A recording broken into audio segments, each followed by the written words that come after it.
Health and wellness encompasses a lot of things. It's not just fitness, it's your mindset, it's what you put in your body, it's how you frame your day.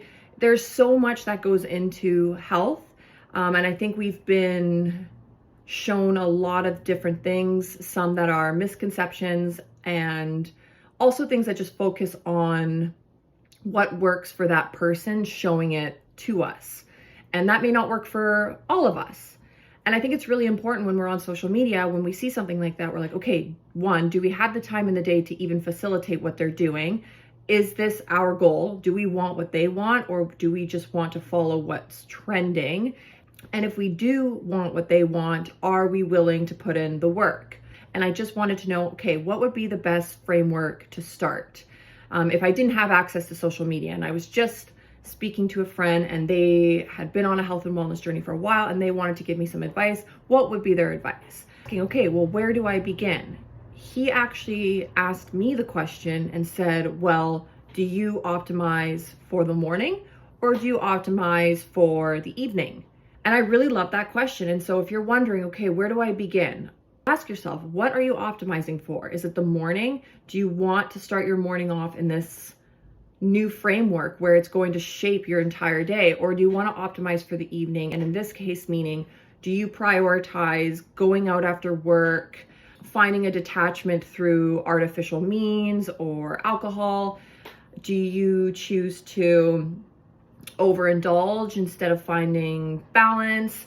And a lot of this stemmed from my past where I would optimize for the evening and I would always be focusing 8 hours ahead during the week. So what am I going to do as soon as work is done, but in an unhealthy way where it would be an unhealthy detachment, and constantly was thinking, what am I doing Friday and Saturday night? And so I was optimizing for the evening. That shaped who I was as a person. So if someone were to see me, but they couldn't hear my words, they would categorize my priorities as going out, partying, excessive sleep, unhealthy conversations, and a tendency to overindulge. They would just, without hearing my words, they would be able to see my priorities as unhealthy detachments. Now, if somebody were to see me and I wouldn't be able to express what I choose to optimize for, they would see my life as healthy living, because it is a framework. There's a lot that encompasses healthy living. And I think a great way to start is by asking yourself that question on what are you optimizing for? And so I really appreciated that conversation I had with him. And also he's celebrating over 2 years of sobriety. So it was just really nice to see somebody in that framework talk similar to how I live, and that it's a lifestyle. It's not just one thing that sets us up in this healthy mindset. It's everything, as long as we're optimizing for the right thing. And so if you're optimizing for the morning, a summary of that could be crafting a mindful start to the day, setting intentions, and nourishing your body and mind for productivity and well-being. And then of course, if you're prioritizing for the evening, and there's no ill will towards somebody who does that, because I did that for years, but you are essentially prioritizing just a different type of experience, which means you are choosing to embrace social connections, letting loose, and enjoying the moment. And I understand that, but you're choosing to do so with an enhancement or other artificial means. And so while you may be thinking, I am living in the moment, I am living life, it's really just about perspective and how you see things.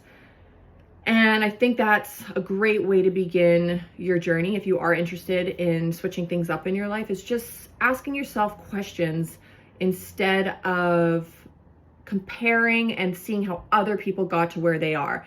I was listening to a podcast, and I'll drop the podcast name in the caption, but the person speaking said, when you see somebody get a result that you want, you have to ask yourself, one, are you willing to put in the work to get there? Two, do you have the capacity to take on what that person took on to get to their desired result?